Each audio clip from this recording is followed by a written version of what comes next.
hello friends এইকেইদিন ইনষ্টাগ্ৰামত ইমান মানে খোৱাৰ ভিডিঅ'বোৰ দেখি আছো ন তাতে হোৱাইট গ্ৰেভি চিকেনো দেখি আছো মোৰো বনাও লাগিলে এয়া চিকেনখিনি গাখীৰ নিমখ আৰু জালুক দি অলপ সময় মেৰিনেট কৰি ৰাখিছো তাৰপাছত ৰিফাইন তেল দিছো এখন কেৰাহীত আৰু বাটাৰ দি দিছো তাৰপাছতে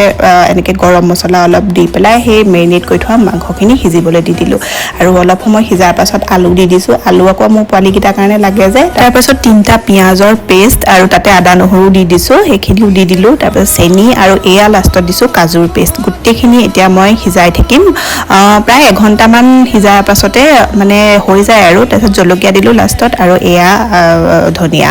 আৰু এনেকে লৰাই হোৱাৰ পাছত একো মছলা মই ইউজ কৰা নাই একোৱে কৰা নাই মাত্ৰ সেই গৰম মছলা দিছিলো দেখিছিলে আপোনালোকে